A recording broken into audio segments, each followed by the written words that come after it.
Dear kids, good morning. Hope you all are doing great. Welcome to our online class. আশা করি তোমরা সবাই ভালো আছো। আমাদের অনলাইন ক্লাসে আরো একবার তোমাদের সুস্বাগত। So this is your Priyanka Miss, your English teacher, as you all know and remember me. তোমরা যেহেতু সবাই জানো যে মিস তোমাদের ইংরেজি teacher Priyanka Barua. Okay? So in this class, today's class, we will have a session on EST, that means English for Today. Okay?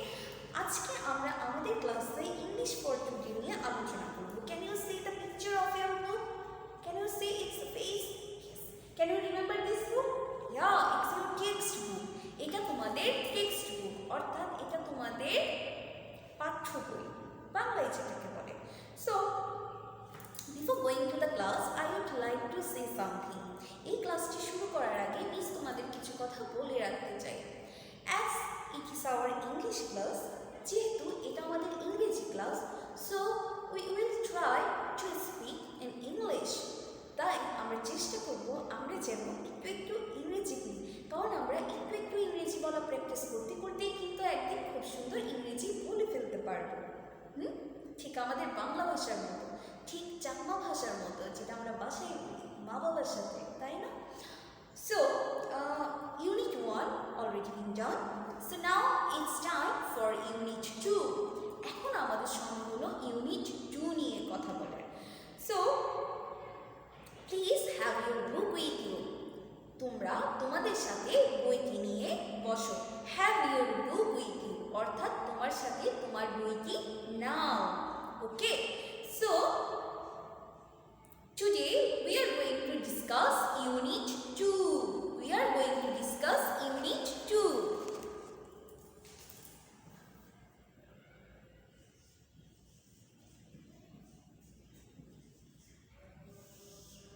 Okay, so we are going to discuss unit 2, and the name of this unit is numbers. Can you see in the book? It is page number 4. এটা হলো পৃষ্ঠা number 4. Can you see? Yes, the name of the unit, এই ইউনিটের নাম হলো numbers. Okay, তাহলে let us note it down. চলো তোমরা আমরা এটাও লিখে ফেলি, numbers.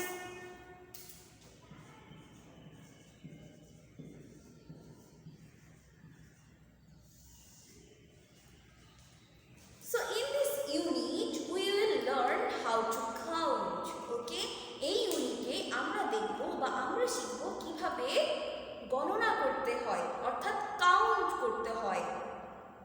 আমরা তো গণনা খুব ভালো পারি, আমরা গুনতে পারি না 1 2 3 4 5 6 7 8. Yes, we are very good at mathematics. আমরা তো ম্যাথমেটিক্সে মোটামুটি ভালোই।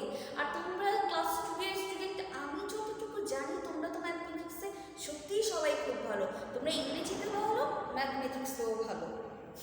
তো আজকে আমরা দেখব নাম্বার মানে কি সংখ্যা। আজকে আমরা দেখব আমরা আসলে ছবি দেখে ওই ছবিতে কয়টি জিনিস আছে সেটি কাউন্ট করতে পারি কিনা। ওকে, তাহলে চলো আমরা আগে করে ফেলি বইয়ের এক্সারসাইজটি। So as you can see on the board, Miss has drawn some of the pictures. Okay, তোমরা যেহেতু বোর্ডে দেখতে পাচ্ছ যে মিস অলরেডি কয়েকটা ছবি এঁকে দিয়েছি বোর্ডে, and you can sense the picture. What are the pictures? The picture is about actually you're playing it, and that is a ball of football. তোমরা অলরেডি বুঝতে পারছো যে মিস ফুটবল আঁকার চেষ্টা করেছি, অ্যান্ড আমি আসলে যেটা দেখেছি যে তোমরা খুব ভালো ড্রয়িং করতে পারো, but miss can't draw as you can do, you know. যেভাবে তোমরা ড্রয়িং করো আসলে মিস অত সুন্দর ড্রয়িং পারি না। সবাই তো আর সব কিছু ভালো পারে না, তাই না? কেউ হয়তো গান অনেক ভালো পারে, কেউ হয়তো নাচ অনেক ভালো পারে, কেউ হয়তো খুব সুন্দর ড্রয়িং করতে পারে, তাই না? আর কারো হয়তো হাতের লেখা খুব সুন্দর। তো আমিও দেখেছি যে তোমরা আসলে খুব সুন্দর ড্রয়িং করতে পারো, তারপরেও তোমরা চেষ্টা করো বুঝে নেওয়ার জন্য ছবিটি। হ্যাঁ, so now we will try to count the pictures. Okay, আমরা এখন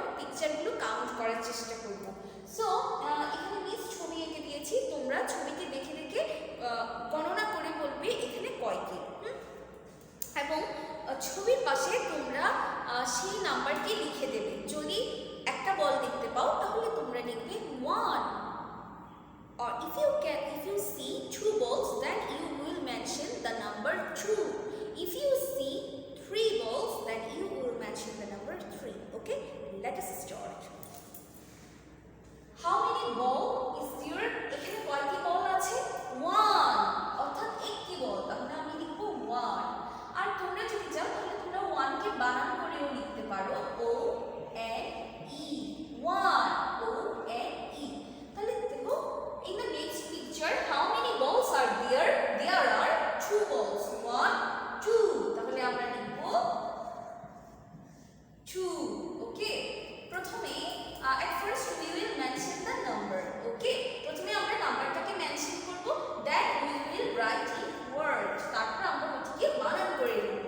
Now the next picture, 1 2 3, how many balls? 3 balls, 3, in figure it's 3 and in word it is THREE. Can you see my babies?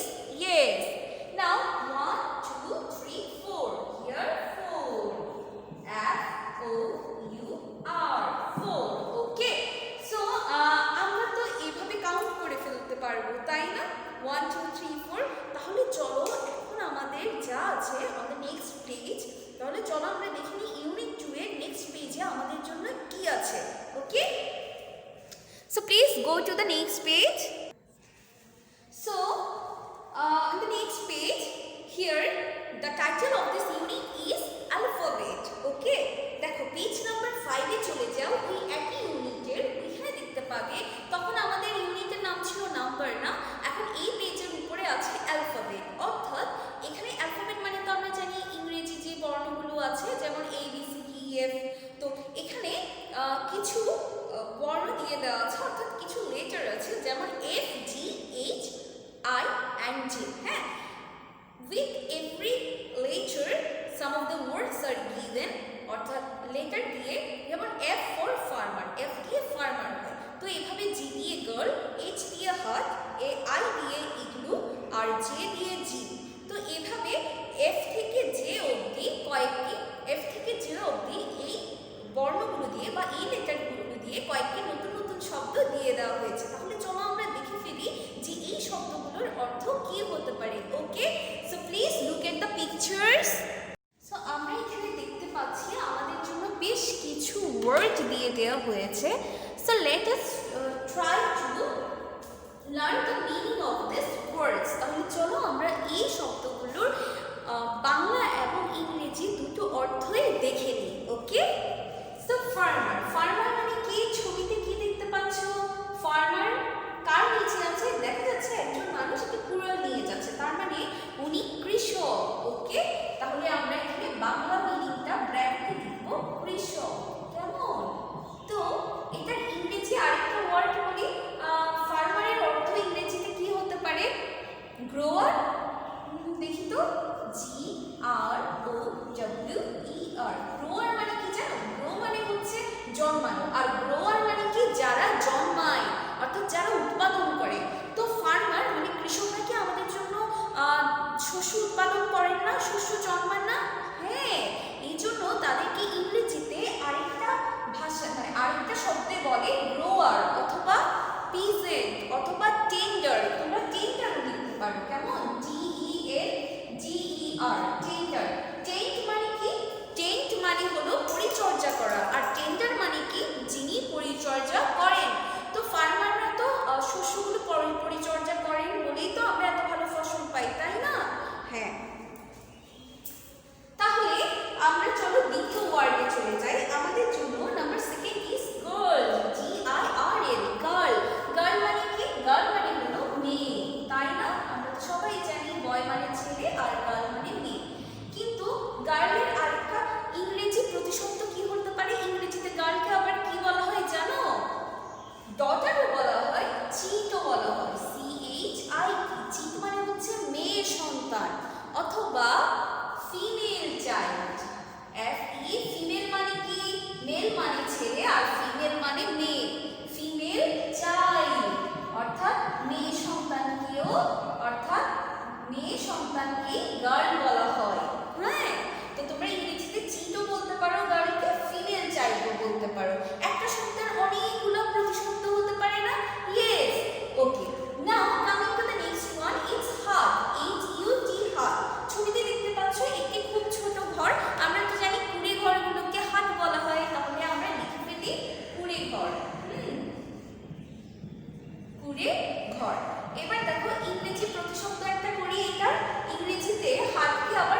বরফ বা তুষার আর কি, snow house. আমাদের আবার তুষার শহর নয় কিন্তু, হ্যাঁ, ওই যে মানে বরফকে আসলে যে যখন যে উড়ে আসে দেখা যায় না টিভিতে, তো আমরা দেখি যে স্নো উড়ছে, so that is snow house. Okay, snow দিয়ে যে ঘরটা হয় সেটাই হলো ইগলু অর্থাৎ বরফের ঘর। এবার দেখি জিপ, যে জিপ মানে তো আমরা জানি জিপ গাড়ি, আসলে একরকম গাড়ি থাকে যেগুলোর নাম হয় জিপ, তো আমরা ওগুলোকে বাংলাতেও বলি যে জিপ গাড়ি। হ্যাঁ, তো জিপকে ইংরেজিতে আমরা আরো একভাবে বলতে পারি, সেটা হচ্ছে ভেহিকেল অর্থাৎ স্মল ভেহিকেল। হ্যাঁ, ছোট যানবাহন, অথবা তোমরা শুধুমাত্র ভেহিকেলও লিখতে পারো, অর্থাৎ এটা একরকম যানবাহন আর কি, যেটা দিয়ে মানুষ চলে কোথাও যায়, ভেহিকেল। ওকে, তাহলে চলো আমরা আরেকবার পড়ে নিই। Farmer means grower, GROWER, grower. তারপর আছে টেন্ডার, হ্যাঁ, গ্রোয়ার অথবা tender. Number 2 is girl. Girl means in Bengali মেয়ে, আর in English female child. Number 3 is hut. Hut means কুড়েঘর, আর এটাকে ইংরেজিতে আরেকটা প্রতিশব্দ দিয়ে বলা হয় শেক, SHACK, শেক। তারপর আছে ইগলু, IGLOO, ইগলু মানে হচ্ছে snow house, SNOW, snow house, HOUSE। দেন জিপ, JEEP, জিপ মানে হলো জিপ গাড়ি অর্থাৎ 4 চাকার একটা ছোট গাড়ি, তো এটাকেও আমরা ইংরেজিতে বলতে পারি আরো একটি শব্দে ভেহিকেল, VEHICLE। ওকে, তো এই ছিল আজকে আমাদের কিছু নতুন শব্দ এবং সেগুলোর আরও ইংরেজিতে প্রতিশব্দ এবং এগুলোর বাংলায় অর্থ। হ্যাঁ, আমরা বাংলাতেও জানবো এবং আমরা ইংরেজিটাও অবশ্যই শিখব। হ্যাঁ, আমরা এখন থেকে ফার্মার মানে কৃষক, আমরা এখন থেকে একটি ইংরেজি শব্দের ইংরেজি প্রতিশব্দ এবং বাংলা অর্থ দুটোই শিখব। আমরা এখন আর শুধুমাত্র ফার্মার মানে কৃষক এটা শিখবো না, আমরা বলবো farmer means tender, farmer means grower. আমরা বলবো গার্ল মানে শুধু মেয়ে নয়, বাংলায় গার্ল মানে মেয়ে, বাট ইন ইংলিশ গার্লকে কি বলতে পারি আমরা, a female child or a chief. Then hut means কুড়েঘর in Bengali, but in English it means a small house. Okay, then আসতে পারে যে ইগলু means snow house। তারপর দেখো এই igloo means snow house means লিখেছি। দেন জিপ means vehicle। ওকে, VAEHICLE, vehicle। তো আমরা এইভাবেই এখন থেকে প্রত্যেকটি ইংরেজি শব্দের আরো একটি ইংরেজি শব্দ জানবো। So in this way we will surely make it out. So for today that's all. We